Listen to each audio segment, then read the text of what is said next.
Hello and a very warm welcome to the programme. Universities are supposed to be places where few ideas are off limits, but in recent years academics have been targeted, some of them at least, for holding what are deemed to be controversial views. Now one group is fighting back to protect, it says, academic freedom. You're watching Roundtable.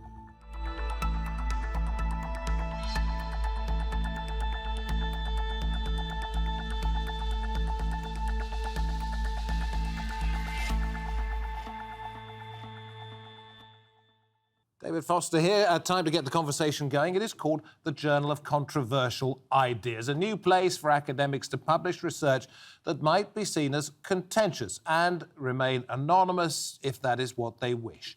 Is it a license to cause offence or a vital way of protecting freedom of speech and thought?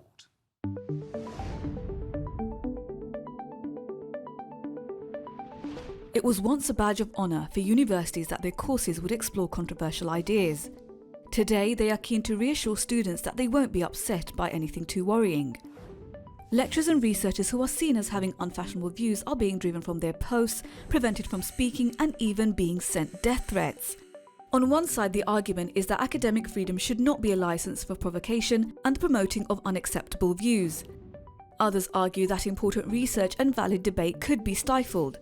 Now a group of academics is ready to launch the Journal of Controversial Ideas, peer-reviewed research by authors who can choose to remain anonymous. Opponents of the journal say it will provide a safe space for interesting but potentially offensive ideas. But should academic freedom have its limits? Very pleased to say that joining me at the round table we have Konstantin Kisin, comedian, writer, social commentator, host of the podcast which you can find on YouTube called Trigonometry. Nina Power here too. Writer and philosopher who has lost work because of controversial ideas. Wayman Bennett joins us too, from Stand Up to Racism, no platforming, he says, OK, in some circumstances. And from Oxford, Francesca Minerva, co-editor of this new publication, the Journal of Controversial Ideas. Jolly good to have you all along. Francesca, let me come to you first of all. And I'm trying to be as careful as I can with the words on this, because you got on a lot of trouble when you co-authored a piece discussing terminating lives of newborn children as an ethical equivalent or moral equivalent to abortion in certain circumstances, saying that, yes, it could be OK in certain circumstances. You got in a lot of trouble for that, didn't you? I did, yes. What actually happened? The news about these articles, which was actually published in a peer-reviewed journal, got picked up by some right-wing website and magazines. So I started receiving a lot of emails from angry people that thought that I wanted to just kill babies for no particular reason. And the majority of the people who were threatening me were based in the US, and they seemed to be quite religious and right-wing from what they wrote. A few people on the left got upset as well, but I think that the largest majority of emails were from conservative right-wing people.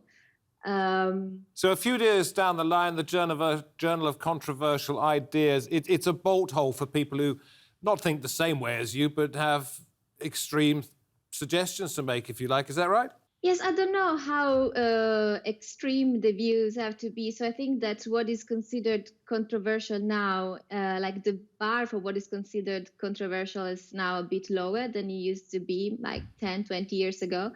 We have a few examples of things like this happening in academia in the last years. And so we don't know what kind of articles people are scared or concerned about publishing because they're worried about controversies. But the idea is that we should offer a platform to people who think there is some urgent question that should be discussed, but are too concerned about getting death threats or petitions to get them fired from other academics, and therefore are avoiding to discuss these ideas. OK, so sorry, I'll come back in a minute to you, Francesca, but Nina, you lost some work because of some of the things that you wrote. You'll tell us what they were. But are we seeing academic freedom at threat here? I think so. I mean, I think there are obviously various kind of controversial and difficult topics which I think should be matters of discussion. I think there is sort of, in a way, nothing we shouldn't be able to discuss in principle. It might be a question of time and place. But I think, you know, if you can think certain things, then in a way, if someone comes along and says, you know, no, you shouldn't be thinking these things, no, you shouldn't be discussing them either, we have to ask who is telling us that we can't be discussing things and why. And I think there's been a lot of confusion over particularly the idea of violence. So lots of people protesting will say, oh, but what you're thinking about or speculating about is violent, like it's causing harm. And there's kind of a question about what words mean. I think we're suffering from a crisis of meaning. But is it not rather sort of self-centred, egotistical to think that one's own ideas should have a platform no matter what, even if they upset and bother people? But I think, you know, we think collectively, you know, I mean, people have reason, you know, we think together, right? We live together, we understand, we're all alive at the same time in a certain way. You know, some people, if they've spent a long time thinking about something, you know, might have something to say, and those ideas should be tested, for example. You know, and if somebody has terrible ideas... Any ideas? Yeah? Yeah, in principle, absolutely. OK, wait a minute, any ideas?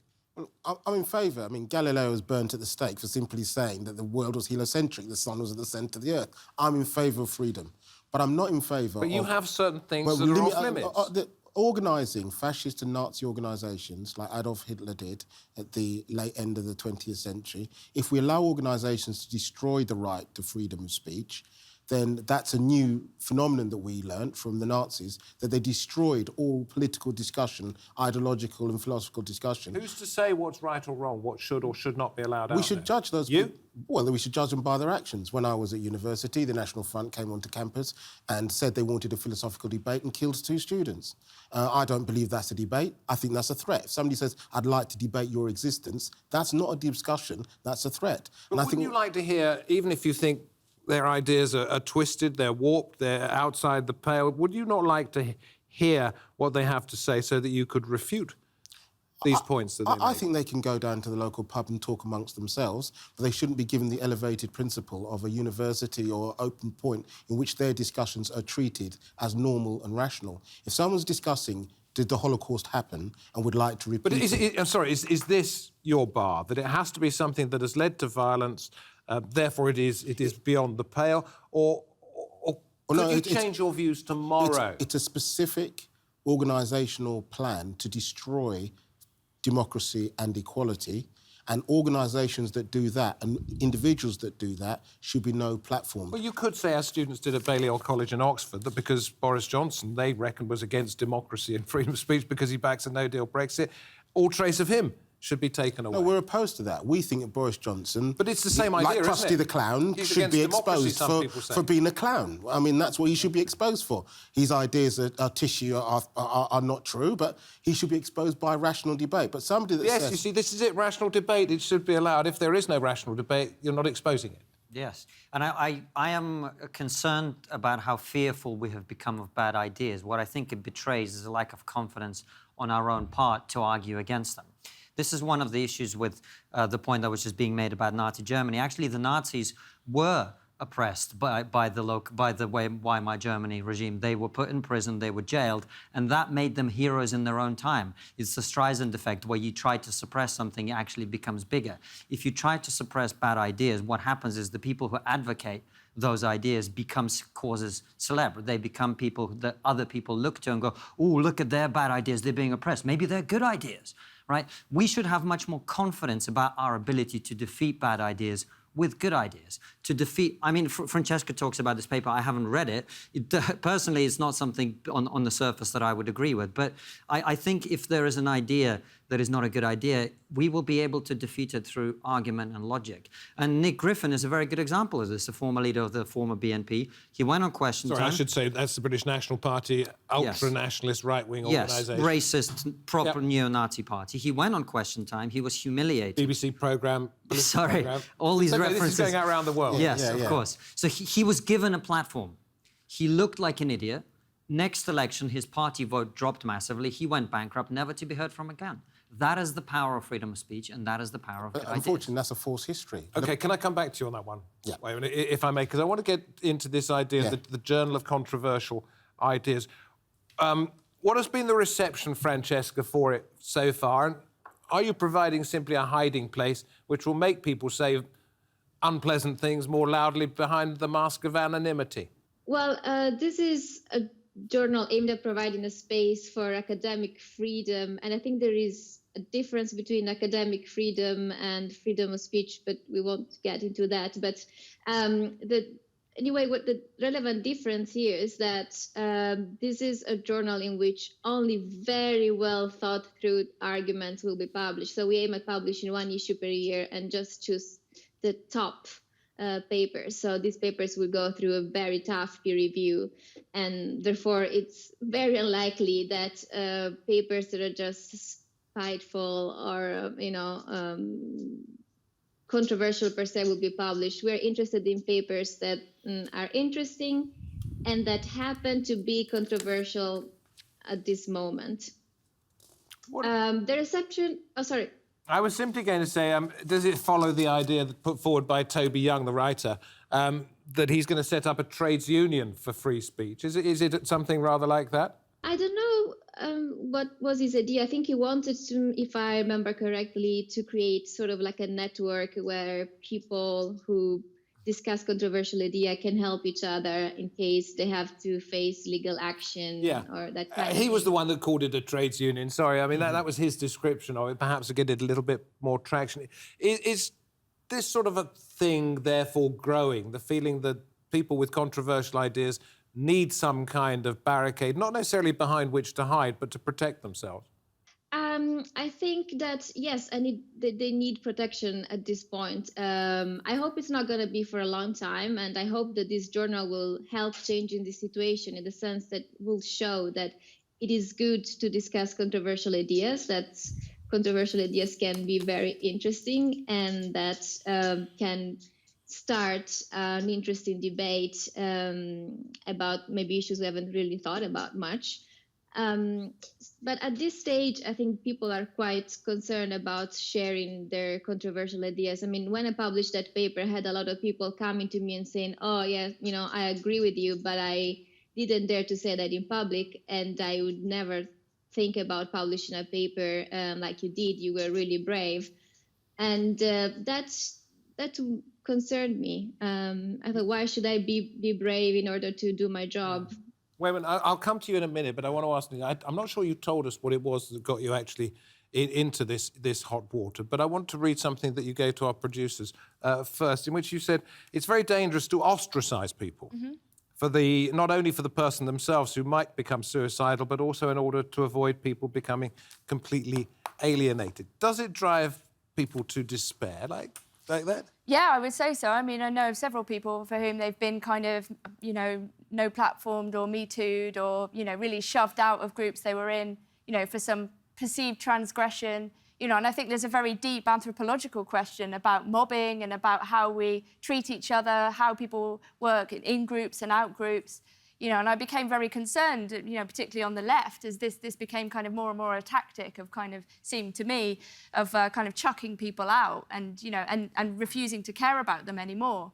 And I think this is a kind of awful way to behave, and I think we should always sort of, I mean, especially if someone is in trouble or is seen to be having some kind of difficulty or expressing some controversial view, we should talk to them. How else do we argue and disagree, and we have dialogue? If we want to talk people out of terrible views, and I appreciate that not everyone can speak to everyone, right? For some people, it's more dangerous. So perhaps the oppressors here at the left wing is that Nina says a sort of putting their foot down and blindfolding and... I think that people can make a mistake of not... Like, for instance, people can be racist and you can challenge them. And I'm in favour of challenging racists. I've done it all my life. Somebody's racist, you challenge them. However, I think the distinction for us is if somebody's organising a Nazi party in order to destroy democracy, then it's not actually a simple, challengeable idea. But you can show your contempt by not going. But also, one other quick thing, right? Actually, certain ideas are more controversial than others. When we said Cecil Rhodes' statue should be taken down, it didn't appear, the mainstream actually censored the idea that you could take away or criticise any part of what I call British imperialism. Well, it is a personal feeling, but I think the more you confront yourself with things that you dislike, like maybe the Cecil Rhodes statue, the more you're reminded of it, and the things that have gone wrong in the past. Sorry, what was it you actually read or did? It got you in trouble. I've asked you twice several now. things. keep I mean, forgetting. you know, I became concerned about the question of sex and gender, which I think is a question for all human beings. Yeah, but what element? Well, the proposed changes to the Gender Recognition Act, there were kind of various women having meetings to discuss these, you know, the implications of these proposed changes, and people wanted to kind of protest that, and I'm very for protest. I used to be part of a group called Defend the Right to Protest, so it's not that I'm against that. But I think there are certain things we should be discussing, where there are clashes of rights, potential clashes of rights, for example, you know, regarding what it means, and definitions, what it means to be a woman, for example, what it means to be a man. These are questions for humanity. And your next book is about men. It is. Going to be published by Penguin fairly soon. Yep, hopefully So next year. we'll see whether, in fact, there are any protests about that. But if it's flattery about men, then I'm sure there won't be. You see, the difficulty is here, isn't it? Is if you allow, as Wayman says, free speech about everything, then it can lead to incitement. Well, incitement is a crime, and rightly so. If you are inciting violence, that is a crime. In fact, if you're inciting the commission of a crime, that is a crime. But what we're talking about here isn't incitement. Incitement would be me saying we should go out and kill whoever, right? That is incitement. We're not talking about that here. We're talking about, in Francesca's case, the exploration of controversial research, or in Nina's case, writing about men and women or trans rights or whatever it might be. And the scale, as has already been mentioned, of what is controversial or offensive is changing all the time. So, for example, in your case, the conversation about the biological differences between men and women, something that we've been pretty comfortable that we understand for thousands of years, is now being questioned. And to speak about that openly is now controversial and offensive to some people. We've actually become almost more exclusionary as a society. And the main problem, David, there is that if you create a society with no forgiveness, as you were saying earlier, right, the problem with that is that it pushes people into the extremes. If I can never be forgiven for having made a mistake or for having made an insensitive comment, well, eventually you end up with someone like Donald Trump, who has no shame, who never backs down, and people go, well, if that's the only way to survive, I'll be like that as well, right? So you end up pushing people to the extremes because they've got no way out. But there is a distinction between how people are treated. We have to accept this. There is oppression. There is racism, there's sexism, there's homophobia, there's transphobia. So to pretend that we're all on the equal grounds, I think that's naive. I mean, what I mean by that... We're talking about whether these people should be allowed to put forward their ideas in a public space, albeit at a university, in a closed environment, but whether people should be allowed to put forward these ideas, or whether, in fact, somebody else has the right to stop them. Well, Goebbels should have been stopped. Hitler should have been stopped. My point was earlier, Wayman, they tried, and they made them into celebrities in their own time. But let's not leave Francesca out. Sorry, I'm just saying there's a distinction between Nazi ideas, if I'm going to be really clear about that. In Britain, no platform has meant the National Front, the British National Party, not been able to build up a middle-class cadre in the universities. In France, they have been the land of philosophy and ideas, and now the Front National and the National Rally is one of the biggest parties inside Europe because they were never really properly challenged. So I'm saying no platform has worked. You say just the National Front, Nazi parties or whatever, but... Steve Bannon they tried to no platform. Dame Jenny Murray, the Woman's Hour host, radio host, Germaine Greer, they tried to no platform. None of those two shouldn't have been no platforms. Peter Tatchell, by the way, as well. Steve Bannon should definitely be no platform. Why? So he's a Nazi. Because he says, if they call you a fascist, be proud of it. If they call you an Islamophobe, be proud of it. And actually, he works with every Nazi organisation in Europe and he's trying to do that. What I'm concerned about here, Francesca, say whatever you want, by the way, I'm just sort of throwing a couple of ideas. What I'm concerned about here is that no platforming becomes entirely subjective. Well, I think it depends a lot on the context in which the not platforming is performed. So I think that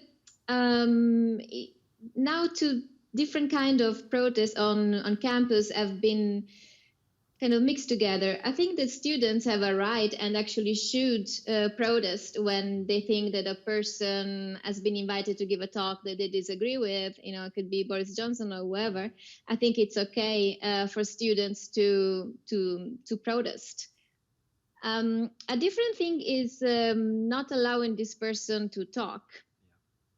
And make it impossible for people who are interested in listening to this argument to get an idea about how good or bad this person actually is. What about the suggestion, from the current UK Education Secretary, that students might be made, we'll stay with Francesca for this one to start with, students might be made to sign a contract saying they would not no platform people. That's a sort of censorship of a worse kind in a way, isn't it?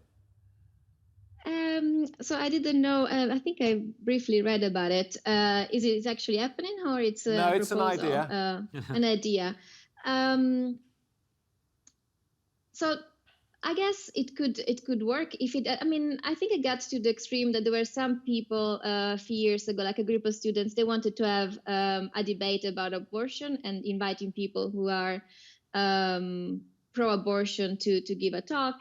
And as you can imagine, I am all in favor of abortion, but I think that people should be allowed to discuss anti-abortion's idea. Indeed, when I teach arguments in favor of abortion and against abortion, because the two arguments go together.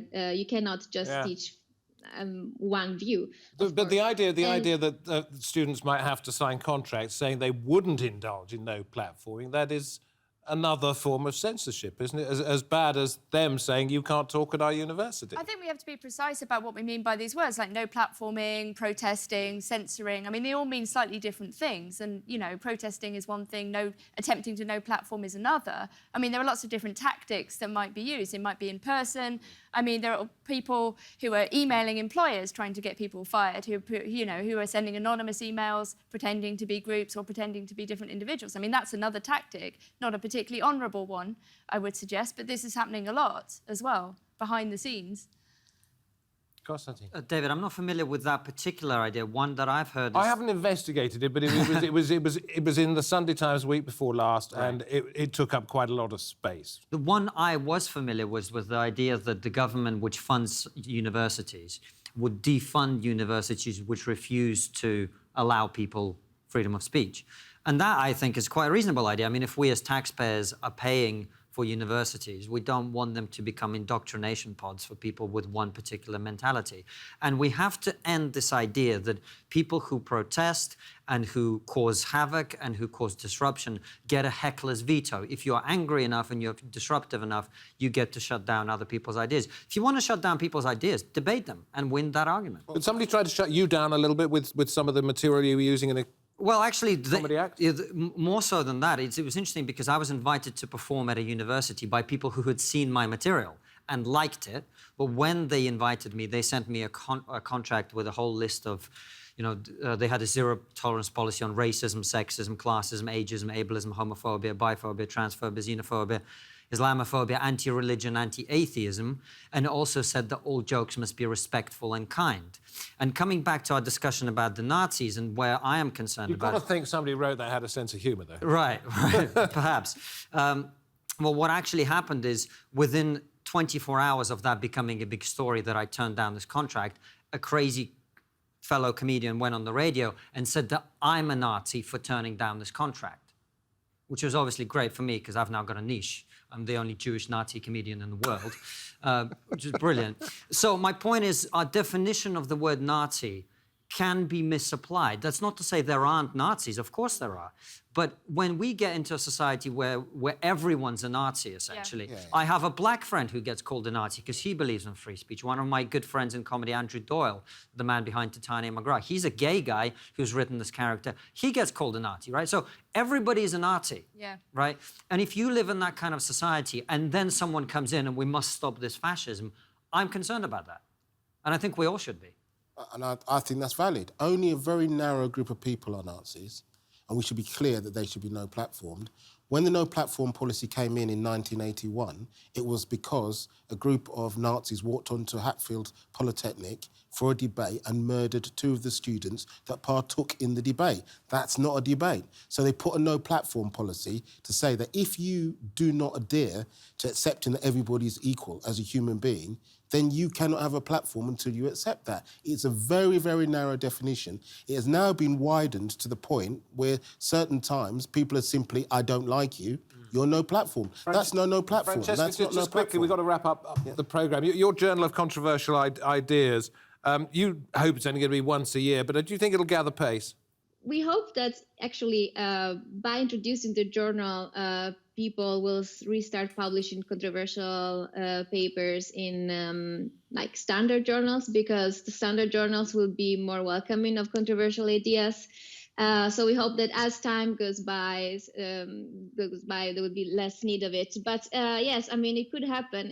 We were optimistic about publishing just one issue per year, but if there is greater demand, then we will publish more. Well, it's caused a stir already. Thank you very much indeed. Look forward to seeing the first edition. Your book on men is going to be called what? What do men want? OK, I can't answer that. Thank you very much indeed. Coming up from Penguin, Trigonometry on YouTube. Yes, YouTube and all podcasts, and it's spelled like trigonometry. Ah, not trigonometry as in the old days. You've not been no platformed. We hope that you never will out there. Thank you for watching. For me, David Foster. Thank you. Goodbye for now.